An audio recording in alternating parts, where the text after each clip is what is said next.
Ladies and gentlemen, I'm sure a lot of you are familiar with superstar Beth, but if you're not, Beth is a super duper inpatient physio working in Birmingham, and we are incredibly lucky that she's part of the clinical physio team as well. She is joining us tonight so we can discuss everything about troubles, issues, concerns that you're having either with your university work, or perhaps if you've just started as a new job as a junior physiotherapist, or other allied health professional for that matter. And as I mentioned when I wrote the post for this a few days ago, Beth specialises in helping people, not only patients, but also people. She's very much a people person. So it's great to have you on. Beth, you are a leader for lots of staff within your department, aren't you? And naturally, lots of people are struggling with the challenges that COVID brings at the moment. What kind of things are you finding? I think everybody is generally just really worn out, and at the beginning of COVID, the change and the pressure was kind of new, exciting to a degree, and people's adrenaline just kind of kicked in, and it was like an emergency response. You know, if someone collapses, you just rush over to help them, and that's what we all did. As time has gone on, people have become super weary. Annual leave, you know, although people have taken annual leave, it's not quite the same. People aren't going away for holidays over the summer, which we normally all would have done.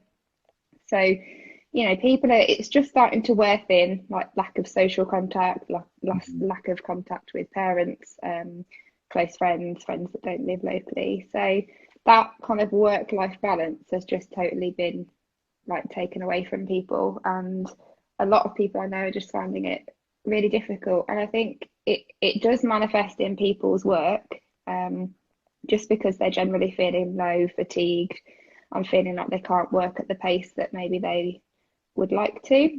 And I think a lot of you know, not just my staff, but friends and colleagues all over the country, we're feeling that sense of guilt because you leave work knowing full well you've not seen you know, every patient on the ward. You've only got through a handful because that's as fast as you could go, and it's you know, all you had energy for, and the time just went too quickly.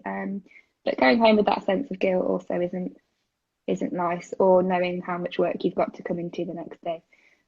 Everybody knows that we're really busy, so you know, waking up in the morning and knowing how busy your ward is, how much is left to do, how much you didn't get through yesterday, that can be quite burdensome as well. So yeah, I think everybody's taking a bit of a hit, and we're just trying to do what we can to work as a team.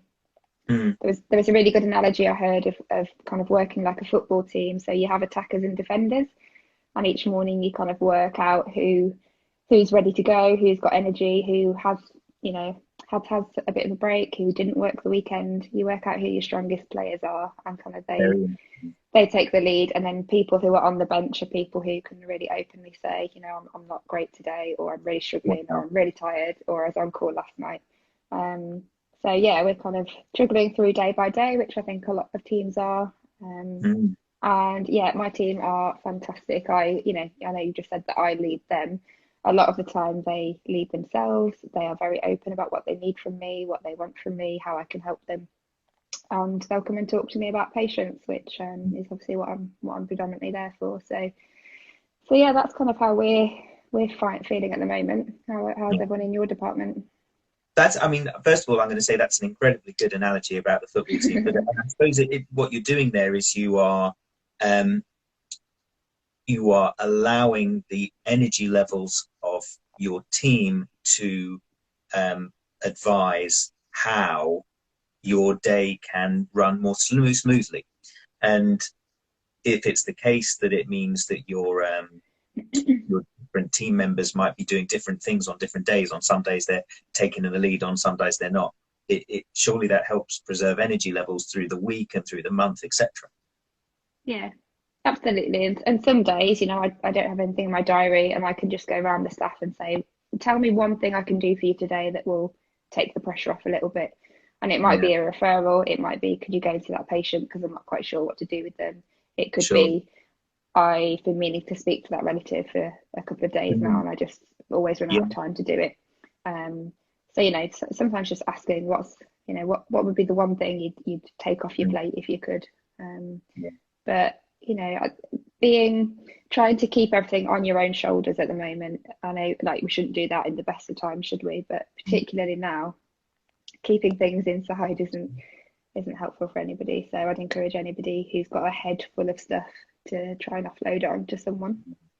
I think you make an incredibly valid point as well, that normally when it comes to work challenges, we try and do what we can outside of work to recover, whether that be meeting friends, seeing family, going on holiday, playing football, playing netball, which are all things that are very difficult to do at the moment, isn't it? Especially when, well, I know in Birmingham, of course, you've had, as well as the current lockdown, before this, you've had local lockdown as well. So it's almost been, as well as the spring, summer lockdown, it's been another couple of months for you guys, hasn't it? So I know that must have been difficult. I've just seen a couple of questions which I can see have come up with a shoulder related. I think that as much as we can, the aim probably isn't going to be based on clinical scenarios tonight, but if we can help, we will. Dr. Hamad, patient 7 times same side, I'm going to try and do this really quickly, 7 times same side shoulder dislocations, police great experience. Depends what it is, depends if it's a structural dislocation, depends if it's muscle patterning, which is not necessarily to do with any structural or traumatic instability. If you've truly done everything with a physio perspective, then at least asking for an orthopedic opinion might be an option, but that's a very quick and very short answer to a quite possibly big story. Beth, I'm imagining that's your name is. I'm on an MSK placement in the Queen Elizabeth, which I'm guessing might be Beth's Queen Elizabeth, and helping with a post-op shoulder rehab class tomorrow, and was wondering if you got any tips. Sure, Beth, I suppose you may not know about it, may be happening tomorrow, and you may not know the answer to this, but I suppose, which kind of surgeries is it? Is it immediately post-surgery? Is it long-term after surgery? Are you looking at surgeries which have rigid protocols? So, for example, a subacromial decompression doesn't really have one, whereas an anterior stabilization post-dislocation will. So if you've got, so I suppose basically, you could try and separate different conditions based on whether they have a very rigid protocol and don't. Ones that will, rotator cuff repairs, anterior stabilizations, posterior stabilizations for that matter, fractures, those kind of things. Lizzie, which hospitals are you working at? I work at Ipswich Hospital in Suffolk in the MSK outpatient department. And Beth? I work at the Queen Elizabeth Hospital in Birmingham, predominantly in older adults care, and Opal, which is our front door admission avoidance service, and one of our rehab centres. Cool. So we've got a mix of inpatient and outpatients. Laura, with your staff and everyone feeling the toll of the demands of COVID, work-life balance, unable to unwind in some of our pre-lockdown ways, what advice have you given them? And also, how can we relate that to ourselves as students going through similar things? Okay, let's take one question at a time. Very good question, by the way. With the challenges, taking the toll, unable to wind down, what advice have you given people? I can quickly start by, I suppose Beth probably knows this, that I'm quite big on personal development. That is not the same as professional development. That's not the same as CPD. Personal development is about developing you as a person. And one of the big things that I've always remembered from personal development that keeps coming back to me is that you must remember that everything you're going through is either normal or abnormal. Now, we could say that everything at the moment is very abnormal because we don't live in this COVID world most of the time. However, everyone around you will be going through very similar troubles to what you have. Therefore, in some ways, you can understand that the situation is normal for lots of people at this time. So remember that you're not alone. Remember that there are many, many people who are in the same boat as you right now. And it might well be that you might have common grounds to do something together in a non-joined up way, i.e. you can't see each other, but we can do our Zooms, we can do our FaceTimes, we think about the things that we're doing way back when we're doing quizzes and stuff like that. lots of different things that you might do by yourself that might ease your mind and help you relax. Is it that you like music? Is it that you like jigsaw puzzles? Is it that you like crosswords, for example? Is it that you just like to chill out and have a bath? It's okay to genuinely take out 15 minutes of your day, turn everything off, turn off the TV, turn off the computer, turn off Instagram, and just think to yourself, what would I like to do with my time that will help me relax with the circumstances I've got? It's important to think about it, and it's important to separate time to think about that, because it may not come easily to you. And I suppose that's probably bits of advice that I would give both working staff and students. Beth, anything additional? So big thing in our team at the moment is none of us are drinking enough water, or just drinking enough in general at work. So we kind of have a self-appointed hydration monitor, which is one of our assistants, who basically barks at you if your water bottle isn't empty by the end of the day. So I think that's just a consequence of wearing a mask all day, possibly not stopping enough for breaks at the moment. Our break rooms have obviously got to be social distance, just in the same way that everything else has. So, people are occasionally skipping breaks or coming a bit later or not bothering to get a drink. So, that's something to be aware of, and that, all of you can do that, whether you're qualified, student, on placement, and I guess give other people the nudge. So we're in this world, aren't we, where we're always trying to look after ourselves, but don't underestimate how much influence you have on also having the ability to look after other people, because it can literally be as simple as, have you had a drink? Would you like some water? I have been trying to promote kind of routine start and finish times at work, avoiding staying late, really unhealthy for anybody. One night a week might be okay, because there might have been an emergency on the ward, there might have been a family that you were caught chatting to and it was unavoidable that it was at the end of the day. But if you're noticing that it's every night or most nights of the week, then it's probably worth having a chat with somebody more senior than you to work out what you can do to restructure your day and try and get away from work on time. I am a big fan of baths, so similar to what you said, Khalid, it's almost kind of self-imposed meditation time, because I have to leave technology outside of the bathroom. So it's just kind of switch off. I can't do anything else. I can't read. I can't be on my laptop. I can't think about anything other than, I guess, reflect on my day, like you say. Well done. Something else I've recently thought about. I've always been quite comfortable in my own company, but lots of people around me, they struggle to spend time on their own, and that's why they're such social people naturally.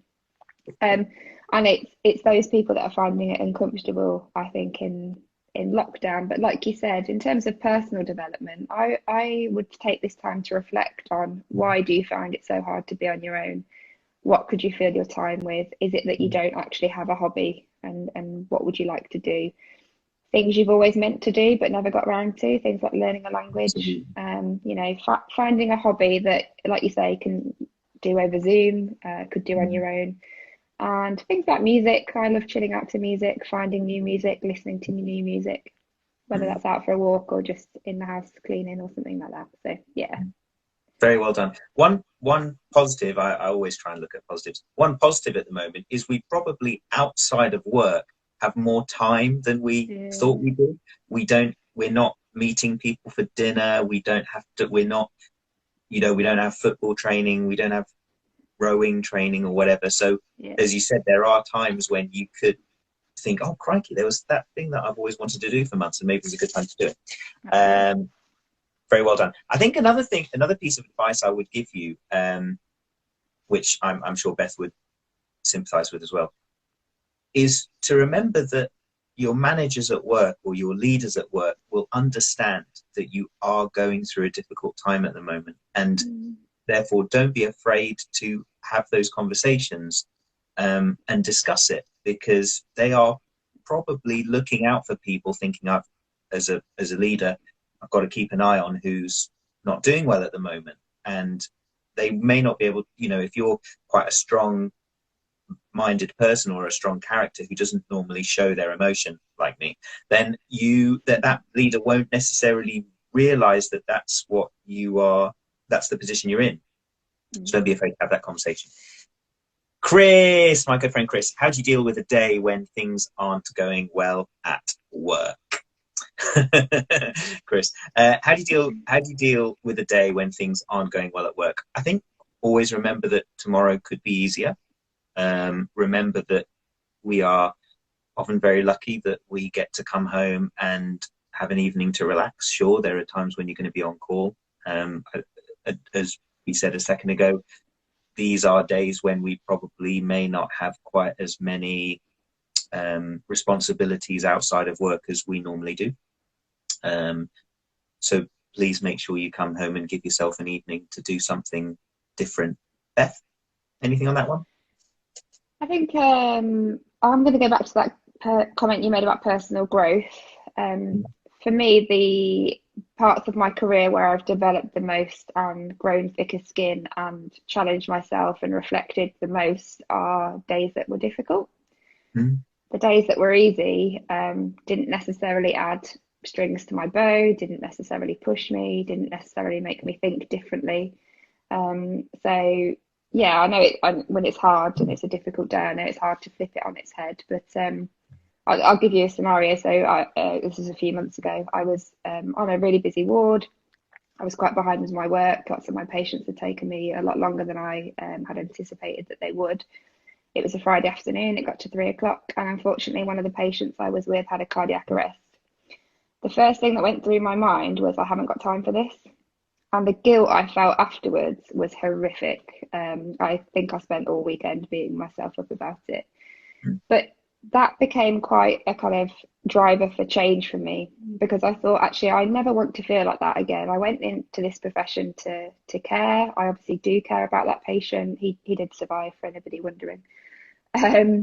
And that made me change some of my priorities at work. I realised that my diary was too full. I realised that I'd taken on too much. I realised that I say yes to everything. So that was a really difficult day emotionally, and a difficult weekend that followed. But that was the bit that made me do something to change how that had came to happen. And I think if you can do that, you can reflect, whether it's on paper, in your head, to a friend, to a family member. I think some of the difficult days are the ones that make you excellent therapists, rather than someone who just shows up to work, walks a few people and puts them back down again. So yeah, they're definitely development opportunities for me, Chris, and I'm happy to chat through any of those with you. If you are having difficult days at the moment, then message Clinical Physio or myself, and we can have a chat if you're finding that there's too many bad days. Top stuff, Beth. Top stuff. Right, we've got a couple of student-based questions, which is good, such as, I've got 3 here, which I think we can all answer together. Top tips for a student about to begin studying physio. Number 2, I'm about to start year 3, which is quite content heavy. Any tips for how to keep up with lots of new content, and how not to get overwhelmed if you are behind with your student work? Oh, sorry, that's there. Right, there we go. So top tips, content heavy, how not to get overwhelmed. Which one would you like to start with, Beth? Top tips for a student, I guess.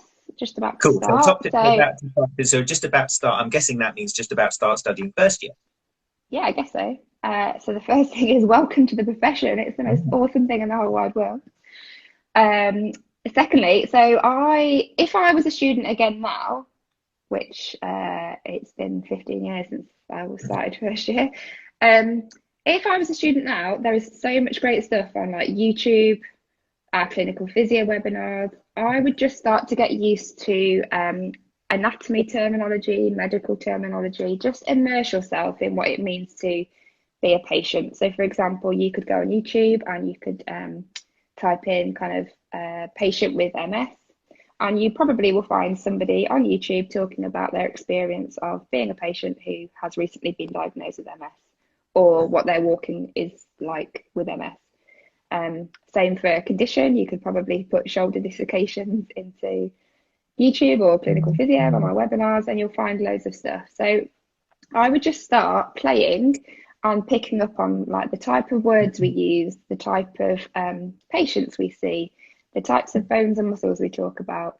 And not that you're out and about much at the moment, but if you can just watch people as they're walking around, if you can observe gait and walking and things like that, you will take all of that into your placements with you and into your lectures that may well be online. So yeah, I would just kind of switch your brain into what is it like to be a patient, what is it like to be somebody who can't move very well, because that's essentially what we're clinically expert in, isn't it? Movement. Well done, very good. I have to echo Beth in the sense that when we were studying, there wasn't anywhere near the breadth of available stuff that you could look at whenever you wanted. It was textbooks, and that was it for me. Which are boring. They're one-dimensional. They're like black and white words on a page. There's way better, fun ways to learn now. It never went in my brain, as you can probably tell. So as a result, that's a really good thing to be positive about. But I totally agree with Beth. A lot of the initial stuff that you'll probably learn in your first year will be around anatomy and physiology. And as a result, try and see if you can find some good learning resources that focus on those. Next question. The first semester is very content heavy. The first semester of my third year is very content heavy. Any tips of how to keep up with lots of content each week? I'm a list person. I also believe in blocking out time. So if you have a timetable each week of your work, of your university related stuff, try and find a time in your week where you can block out to look at your list. So this could be a content list. So you might be on that list, you might have your lectures on this, and then you might think to yourself, actually, that lecture there on respiratory assessment, I didn't quite get as much as I wanted out of that. So I'm going to write that on my list. And then I've looked at my timetable, and look, I've planned here, Beth, that on Thursday at 6, that's when I'm going to look at my content list to see, right, now I get to study the things that I'm supposed to look at in my content list that I didn't get around to doing in the middle of the week. So effectively, it means that you've created the list so that you don't forget what you're supposed to do. And you've also created the time in your timetable, in your diary that week where you're going to focus on those things. So that's one thing from me. Anything additional on that one, Beth? Yeah, I would do something called time blocking. You've alluded to it. So, but if you YouTube time blocking, you'll see people teaching you how to actually do it. They get you to think about things like doing the hardest thing first. So maybe the module or the content that you feel less confident with, get that out of the way first thing if you're doing a whole day of study, and maybe do the thing you enjoy the most or you find the easiest towards the end, because then you feel you end the day perhaps with less energy, but you are doing a topic that you enjoy, so it's slightly easier to get through. I would speak to your tutors, speak to your friends. So again, if you've got a friend who's really good at a certain module or a topic, you know, get them to help you. Join up on Zoom together and perhaps talk through it together, see what they're saying. I personally used to be really, really guilty of trying to multitask. And I'm now the complete opposite. I really try not to. And I've got a really quick, fun way of demonstrating that. Khalid, are you up for it? So can you go through the alphabet for me, just quickly, from A? B, C, D, E, F, G, H, I, J, K, L, M, N, O, P, S, T, U, V, W, X, Y, Z. Okay, now go from number 1 to 24 for me. 1, 2, 3, 4, 5, 6, 7, 8, 9, 10, 11, 12, 13, 14, 16, 17, 18, 19, 20, 21, 22, 24. Okay, and this time I want you to put numbers and letters together. So I want you to go 1A, 2B. 1A, 2B, 3C, 4D, 5E, 6F, 7G, 8H, 9I, 10J, 11K. I see what you mean. Okay, very good. You have to think a lot harder. It slows you down. It's really friggin' awkward. Don't bother. So do one thing at a time. That is so good, ladies and gentlemen. If I could get yours, wonderful. That is an absolutely stunning analogy. Well done, Beth. Very, very good. I'm very impressed. My grandpa taught me, by the way, how to do the alphabet backwards, but I'll save that for another day. Is that your party trick? It's probably one of not very many. So yes. Lydia asks how not to get overwhelmed, and I think being overwhelmed is naturally something that is going to happen for work. But Lydia has asked from a student perspective. So how not to get overwhelmed if you're behind with work. You've just made a stunning point in itself, Beth, that trying to do everything at once is not going to work, and that I was once given the advice that if you've got a list, if you've got a list of 10 things to do, make sure you start ticking stuff off that list, i.e. what can I do? Tick it off. What can I do? Tick it off. Try and get some quick wins done quickly, because a list of 6 things is a lot easier to manage than a list of 10 things. And as Beth absolutely said a second ago, don't do 3 things at once. Make sure you do that one, then that one, then that one.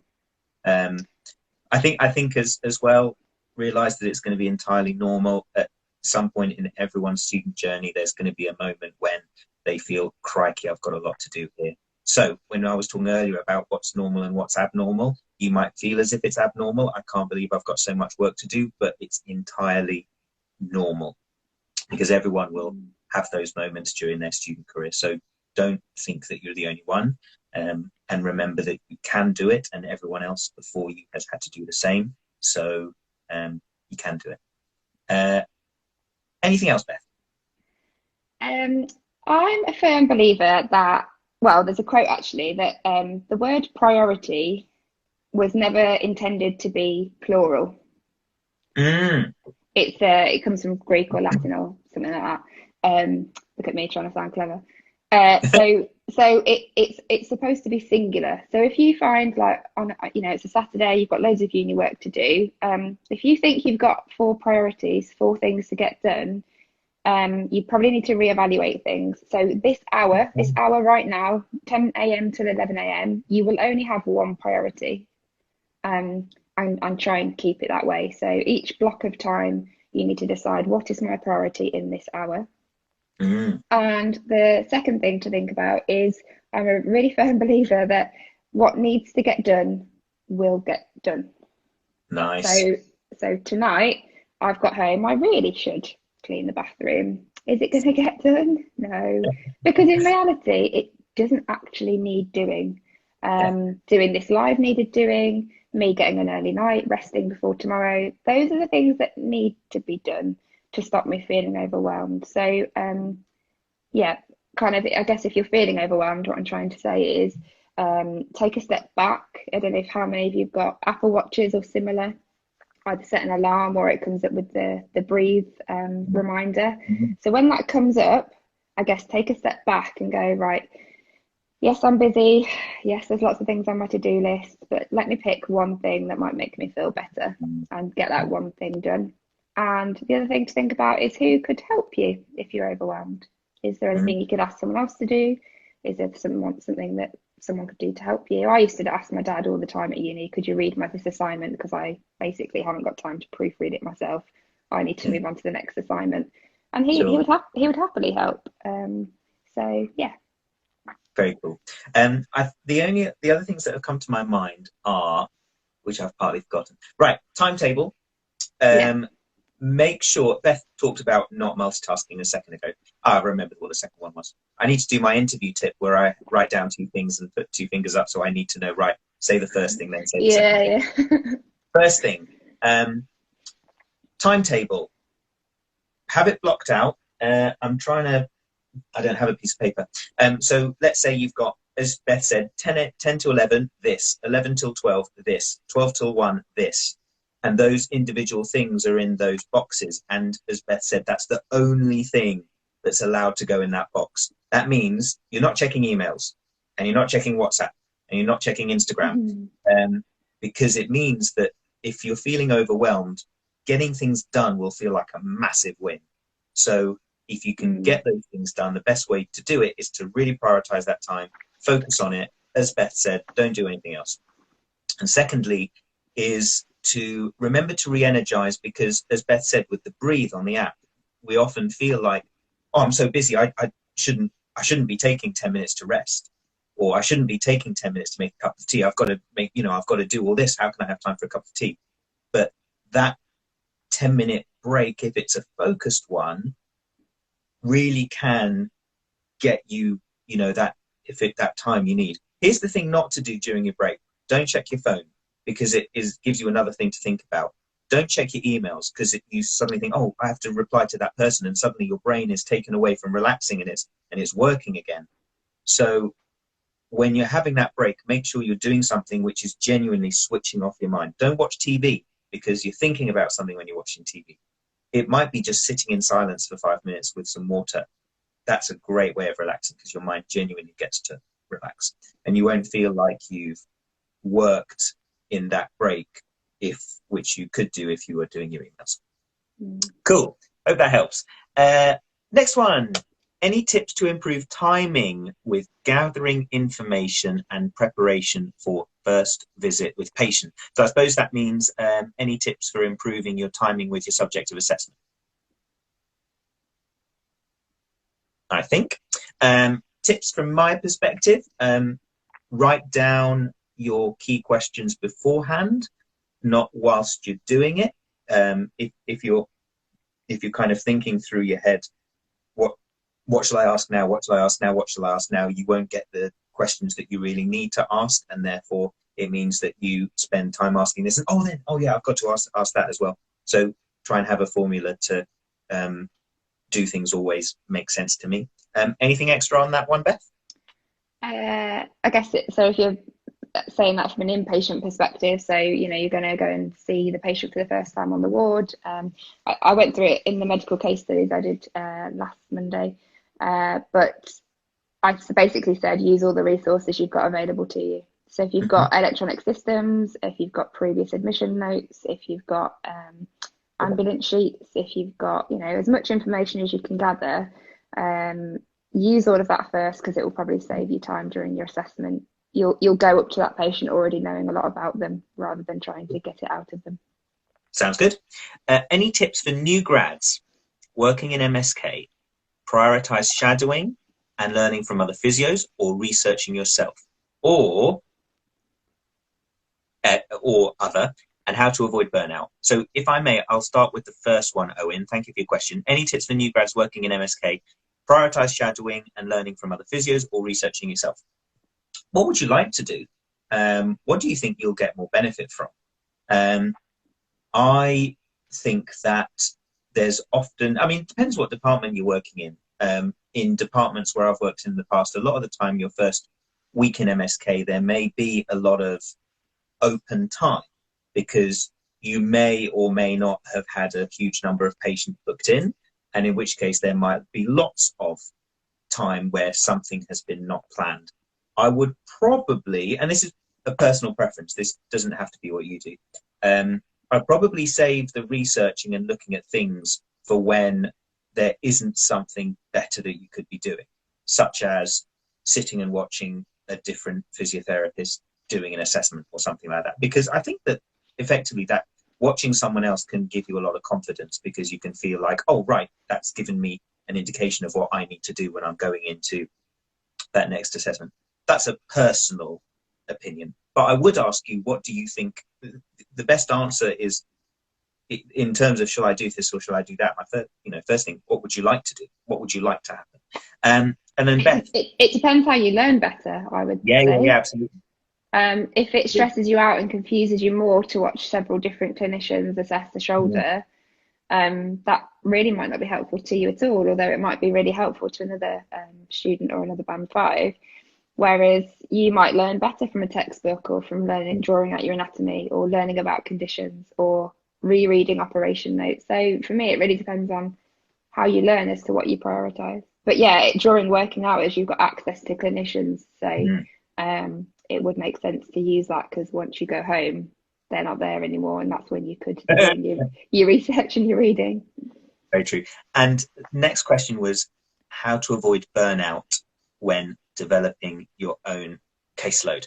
I was speaking to a physio last week who has just started an MSK caseload, and was finding that they were getting overwhelmed quickly with an MSK. A lot of the time it's because we over expect of ourselves in early stages. And I think a lot of the time when we reflect on those things and we reflect on the time that we were feeling overwhelmed, again, is it normal or is it abnormal? A lot of the time other people will be going through exactly the same thing, so it might well be normal. How to avoid burnout. Do all the things that Beth has said in terms of not multitasking and doing one priority, and also remembering all the things about giving yourself a chance to breathe and relax, and remember that you are not expected to be the world's biggest superhero after 2 months of doing MSK. That's probably... Don't you find though, Khalid, that like in a new patient assessment, people will try and get everything done. We are so scared of saying, plan, next time they come, I'm going to finish the assessment. Yeah, sure. Absolutely. Why does the assessment need to be done in all in one go? What is going to happen if they walk away and they come back and you do some special tests when they come back because you didn't quite get around to them? Yeah, so we're so scared of saying to the patient, okay, that's the end of your session now, because we think the patient thinks that they should get a half an hour appointment. Well, actually, the patient should only have a 25-minute appointment, and the other 5 minutes should be for us to go, oh, right, okay, hang on, what did I just see? What did I just test? What am I going to have to write notes on? Do I need to speak to somebody about this patient? And just give yourself 5 minutes of headspace, rather than bounce straight into the next patient. Well done. Even at you know, here's a tip that I would say for avoiding burnout. Don't look at tomorrow's patients. Because I used to do that. I still did it as a band 6 at times, which is really bad, because number one, it indicates that you're not good enough to deal with things at the time, which you are. Number two, we spend half the time that night thinking about work the next day. Not good. Number three, we worry about it. So if you know that Mr. X is coming in tomorrow, who's a real pain in the you-know-what, and is da-da-da and da-da-da and really difficult, you're going to be thinking about that all Thursday night before you see them on Friday morning. And that's not helpful. And in fact, you probably get on better by not worrying about it, not being anxious about it, and just saying, oh, it's him, and then going and get him. Yeah. It's funny you say that. I remember when I was on a stroke ward, because the stroke patients tend to stay on the ward for a very long time for their rehab, I would be, even over the weekend, I'd be thinking, oh, right, like Doris, you know, okay, what can I do in her next session?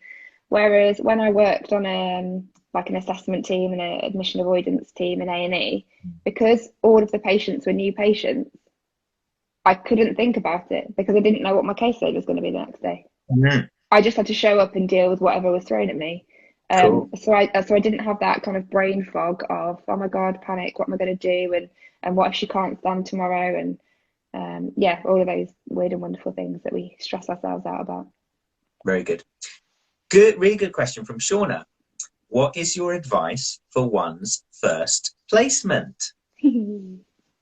Oh, I've got 2 students at the moment who are on their first placement. One for Shauna? No, just 2 other students. So for me, so the biggest piece of advice I can give you is just talk really openly and honestly to your educator. We've spent quite a lot of time in the first 3 days making sure they are absolutely happy with how to use our notes system because it's electronic, absolutely happy on how to write SOAP notes. And they ended up telling me, actually, we don't cover SOAP notes that much at uni. And what we did do was now a year ago, and what we did do was kind of largely MSK focused around 24-hour pattern, aggravating and easing factors, pain, that kind of thing. So they just very openly said, you know, for these patients on a ward, I don't actually know how to write a SOAP note for them. As soon as I know that, I can do something about it. So that would be, you know, just be honest with us. Tell me what you don't know. There is no judgment at all. I don't make assumptions about, oh, you learnt that at uni, so you should remember it. If I have to teach you again, I have to teach you again. I don't mind. I just need to know how to plan it in, how urgent it is. Can it wait a few days, or do I need to teach you it this afternoon? before we go any further. So that would be my biggest bit of advice. Very good. I think the other thing that I would say, which I always used to get overwhelmed with on placement, is the overwhelming thought that you have to go home. You finish at 4:30, you get home at 5, and from 5 till 10 you are reading something. But just in the same way that people who are working in a physio job don't have the energy to do that, it's also very difficult to suggest that a student does as well. If you do need to do some reading, that's fine. In a similar way to what we were talking about earlier with time blocking, you choose the time that you would prefer to do that. Some people prefer, right, I'm going to get home from placement, I'm going to get this reading done, and then I'm going to relax. Or the opposite, I need a break, and then I'm going to read it afterwards. Whatever it is, plan the time, and when it gets to whatever the hour is finishing at, stop, because otherwise you eat into your break, which is what you need to re-energize for the next day. So that's my other piece of advice. Stephanie, how are you? Beth, I can tell you that Steph is a cat lover, and Steph, you are talking to two A-star cat lovers. Steph has a cat called Storm, and Steph asks if you've already spoken about this, which we haven't. Have you got any advice for writing a Band 5 personal statement? No. If you go to my Instagram page, there's a story highlight. Yeah, so sorry, this is not the clinical physio one. This is the Generation AHP story. Sorry. We can move it over though, probably, right? Should I do the clinical physio story at some point? Anyway, so if you go to Generation AHP, there is a story highlight on tips for writing your first personal statement. I won't go through all of it now, but really biggest tip is don't use buzzwords. Things like I am flexible, I'm confident, I can work independently, because lots of people write exactly the same thing. So don't make a statement without having something that kind of proves it or gives me an example or evidence for it. I'll give you an example. If I said to you, I'm really good with money. Okay, you can believe me, or you could go, what is she? So what? If I said I'm good with money and I invest in stocks and shares, that might make you believe me a bit more.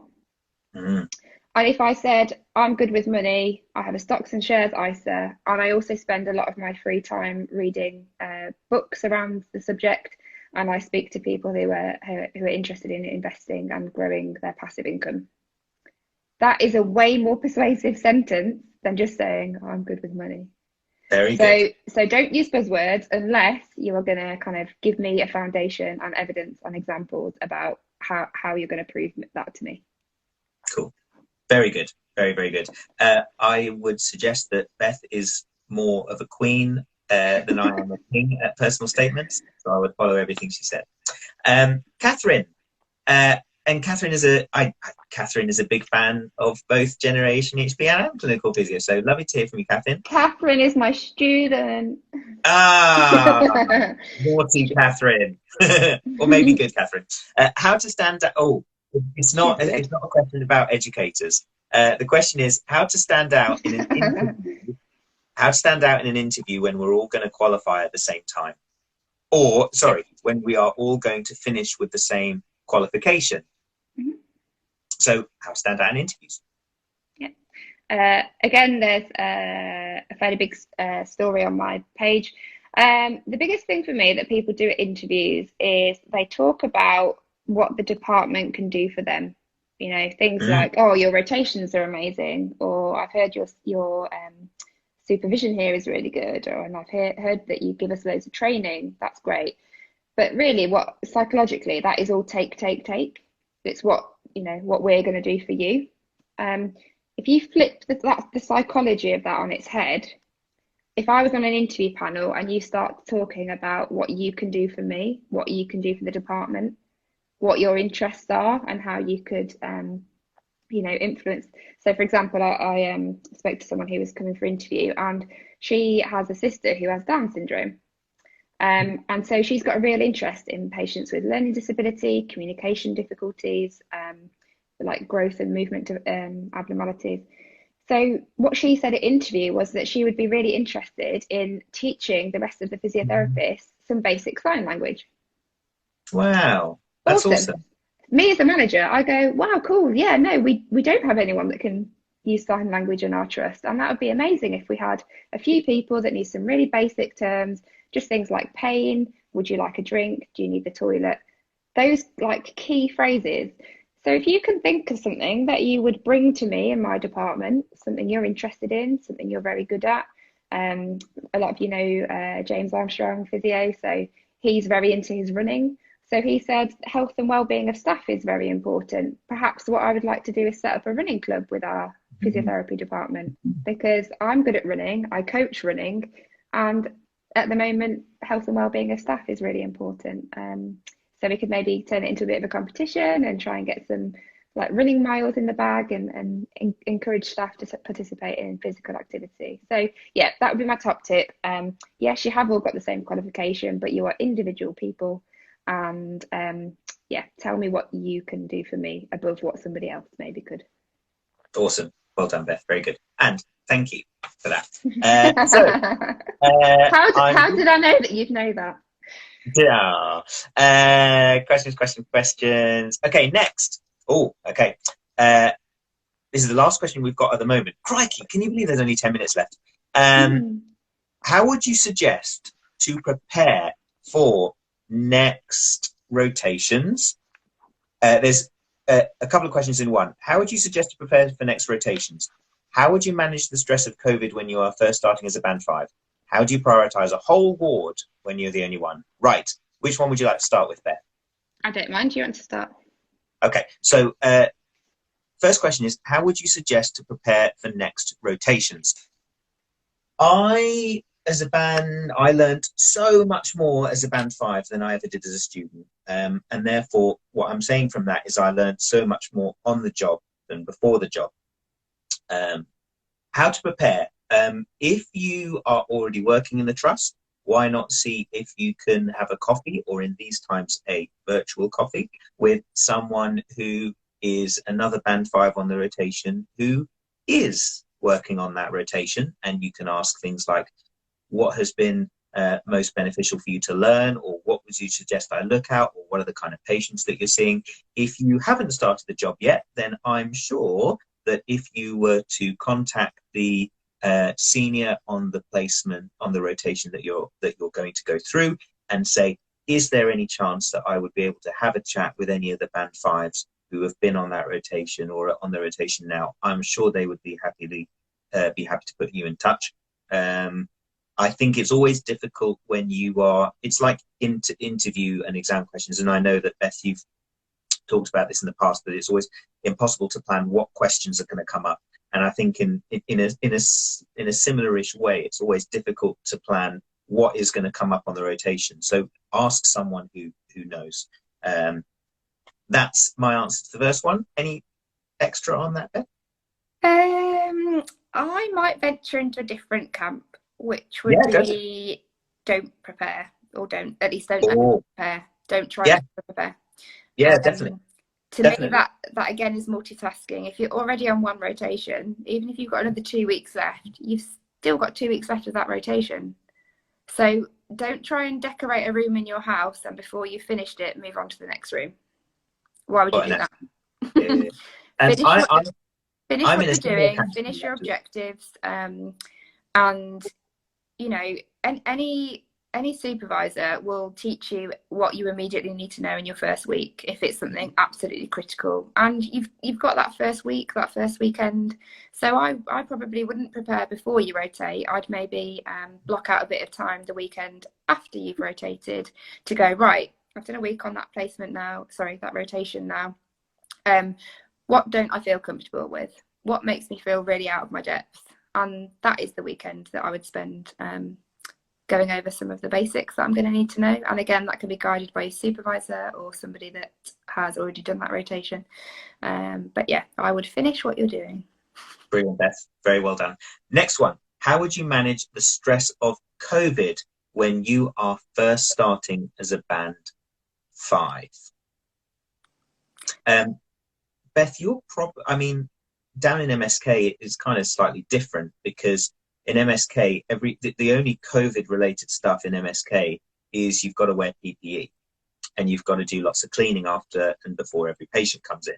So it's a slightly sheltered life in outpatients, unless you are going to be starting on MSK, but it might be the chance that halfway through your rotation, the service requires you to go to the wards. So I suppose the managing the stress of it, again, is it normal? Is it abnormal? It's totally normal.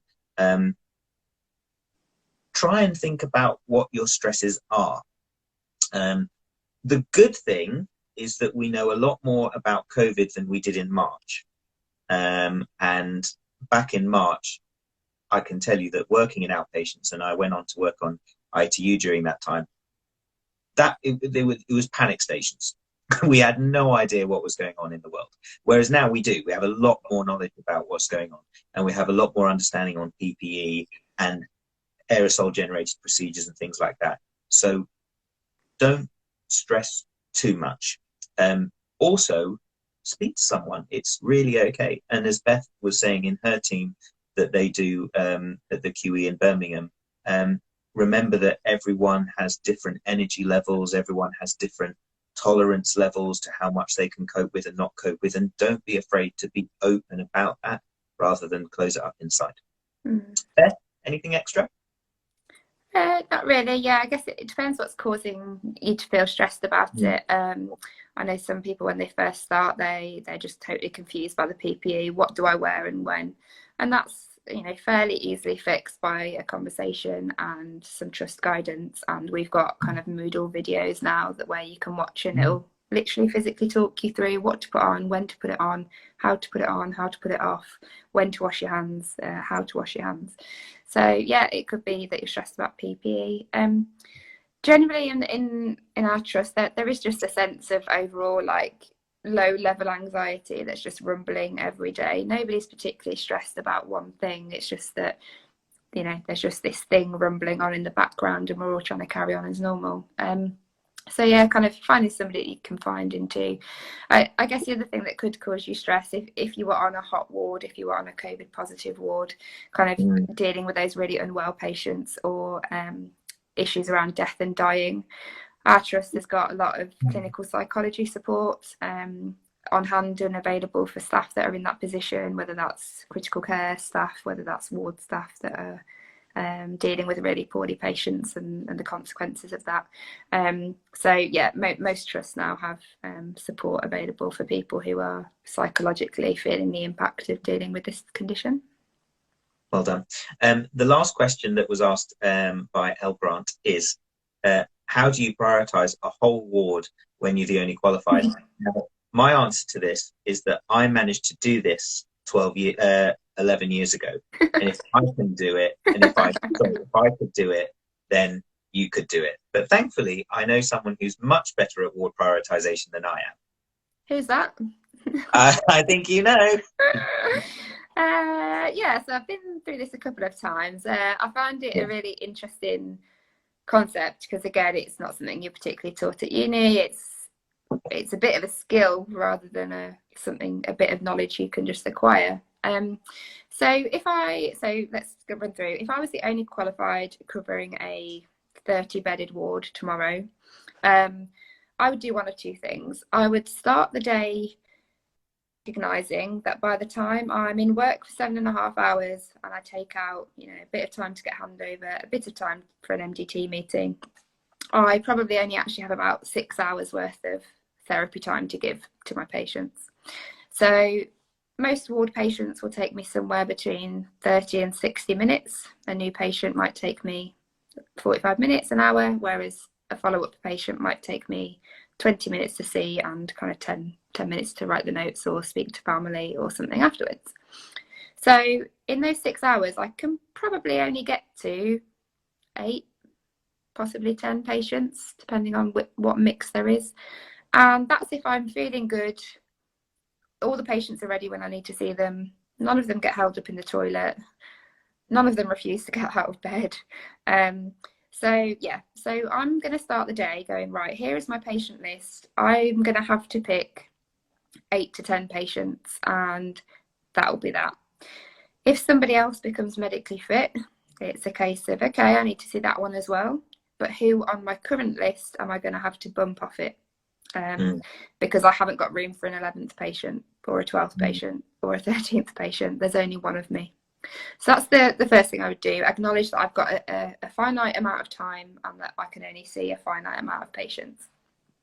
The second thing I would do is try not to get sucked into the vortex and the chaos of a ward, which is everyone's medically fit and everybody needs a physio to see them to go home.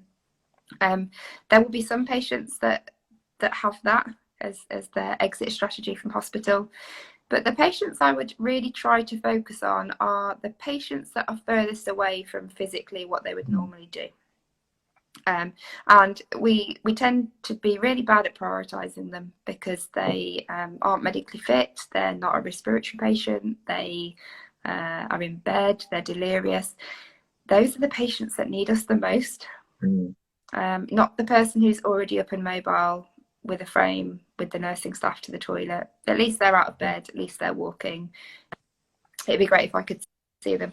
But actually Doris, who's in bed really struggling to stand up with 2 people when normally she walks independently, she's the lady that's in a really sorry state, and she is probably one of the types of patients I would focus on. So yeah, and I guess the third thing is ask for help. You might be the only qualified, but you're not the only qualified in the building. So see what your caseload of your colleagues is like, see if there's an assistant to hand, see if any of the nurses or HCAs or student nurses is willing to give you a hand. And yeah, things like exercise classes, if you can get a student or an assistant to kind of see 2 or 3 or 4 patients at the same time, just to do chair-based exercises, bed-based exercises, then that could help you get through your priorities as well. Well done, Beth. Beth, I'm going to very quickly say that we're probably going to be cut off in a minute. Okay. So that gives me just about enough time to say thank you to our resident superstar, Beth.